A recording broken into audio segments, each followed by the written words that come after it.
Welcome back to the deep dive. We've got some really powerful sources shared with us today. Yes, quite a collection. We have Matthew's Gospel, specifically the parts about Judas and the Last Supper. Right, and then also Psalm 69, Isaiah 50. And a really interesting reflection tying into Psalm 139, thinking about inner intentions. Exactly.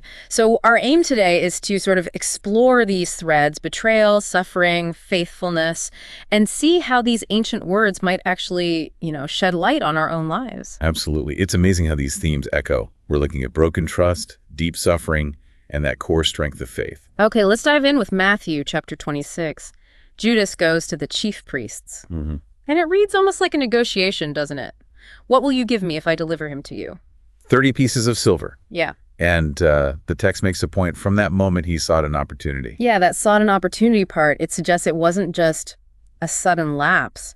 It was intentional. Definitely intentional. It speaks to maybe a process, right? A series of thoughts or justifications leading up to the act itself. You wonder what was really going on inside. The money's mentioned, but like that reflection on Psalm 139 suggests. The roots could be deeper, disillusionment, maybe a different idea of what the Messiah should do, or, maybe just greed.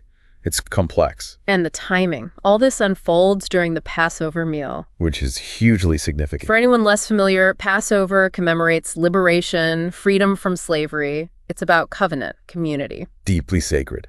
So betrayal in that setting, it's not just personal, it's a violation of something incredibly profound, that shared history and faith. It really magnifies the tragedy. Precisely. It's like tearing the fabric of that covenant, that relationship, a fundamental disruption. And then Jesus speaks, "Truly, I say to you, one of you will betray me."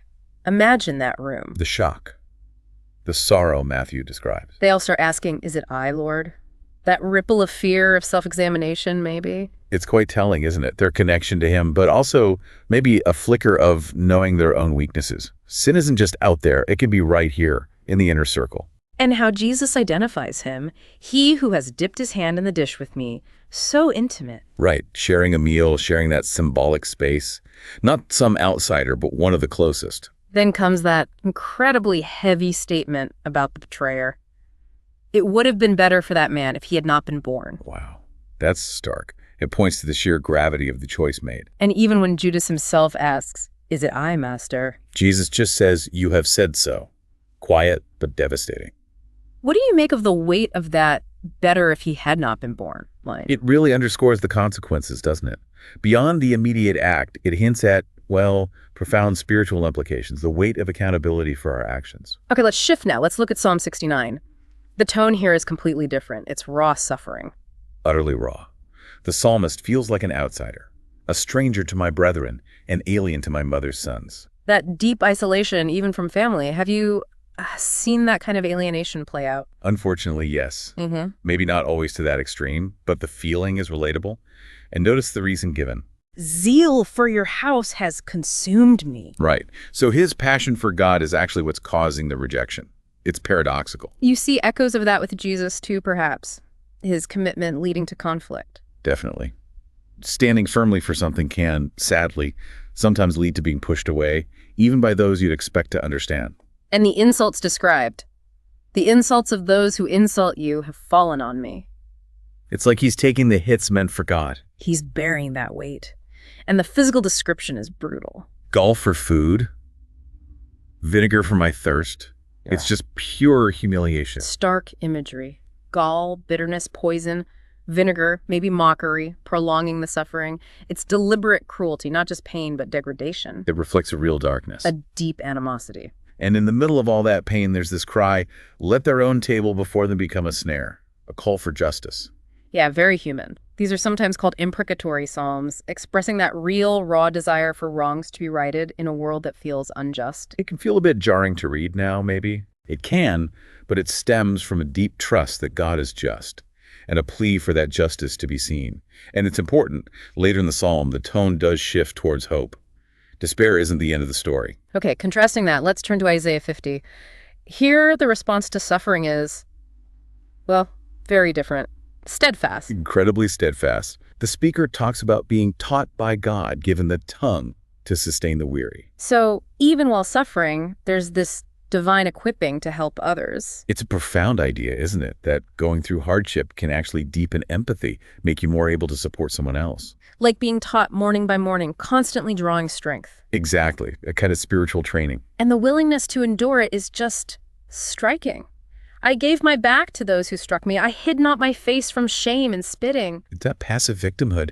It's a deliberate choice. What does that acceptance tell us? It speaks of an inner core, a conviction that's stronger than the immediate pain or humiliation. Faithfulness to something bigger. I've set my face like a flint. That image. So powerful. Unyielding resolve. Knowing the path is right. Trusting in ultimate vindication even when everything seems against you. Which leads right into that incredible faith statement. I know that I shall not be put to shame. He who vindicates me is near. Total trust. Even in the thick of it, there's this certainty. And then challenging the opponents. Who will contend with me? Let us stand up together. It's bold. It comes from that deep sense of divine backing, doesn't it? That confidence isn't just personal bravado, it's rooted in God's support. So what's the key to that kind of faith amidst adversity? I think it's being anchored in something beyond yourself. That assurance of ultimate justice and support gives incredible resilience. It's not about your own strength alone. Okay, now let's bring in that reflection on Psalm 139. This really turns the focus inward, right? It really does. It highlights that Judas's betrayal began with a quiet decision in his heart. Oof, that's powerful. Are big actions starting as small, private thoughts or choices? Yeah, it shifts the focus from the outward drama to the unseen inner landscape, where things really begin. Have you ever sort of caught yourself surprised by where your own thoughts were leading? Oh, absolutely. I think we all have. That call in Psalm 139, "Search me, God, I know my heart," is such a vulnerable, honest plea, asking for help to see what's really going on inside. Even the stuff we might hide from ourselves. Exactly. And the warning, reveal any hidden intentions in me that may lead me away from your love. That feels very relevant. It does. It acknowledges our own capacity for, well, self-deception, rationalizing things that aren't quite right. We need that ongoing awareness. The reflection links true discipleship with surrendering our will. Which is the polar opposite of what Judas seemed to do, following his own path, his own agenda. It highlights that constant need for inner vigilance, aligning ourselves. So putting it all together, you see the suffering in Psalm 69, that faithfulness in Isaiah 50. And they resonate deeply with the turmoil around the betrayal narrative in Matthew, don't they? The isolation, the insults, feeling forsaken. Jesus likely experienced all of that. Yeah, and many traditions see those Old Testament passages as actually pointing towards Jesus, right? Foreshadowing. That's a common interpretation, yes. Yeah. The gall and vinegar in Psalm 69, for instance, directly parallels the crucifixion accounts. It adds layers of meaning, seeing it as part of a larger story. And then you contrast that steadfastness in Isaiah, or even the psalmist's raw plea to God, with Judas's internal decision, that quiet turning away, highlighted by the Psalm 139 reflection. It really throws the power of our individual choices into sharp relief. Different paths taken when facing difficulty. Exactly. And that reflection pulls it back to us, doesn't it? It's not just about analyzing these ancient figures. It's asking, how do we examine our own hearts? Are there hidden motives we need to face? Are we willing to trust even when it's hard? That's the challenge. So wrapping up this deep dive, we've seen the devastation of betrayal for everyone involved. The tragic consequences. We've sat with the reality of suffering, that raw pain in Psalm 69. A universal human experience.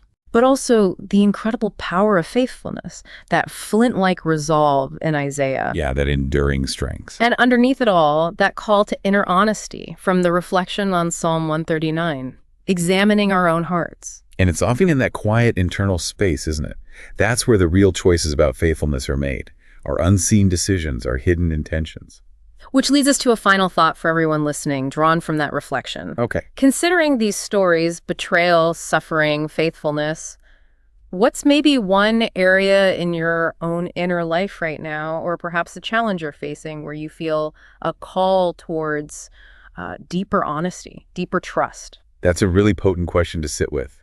It invites us to move beyond just understanding the text. And let them actually speak to our own lives, our own journey. Indeed. Well, thank you for sharing these sources, and thank you all for joining us on this deep dive. Always a pleasure. Until next time.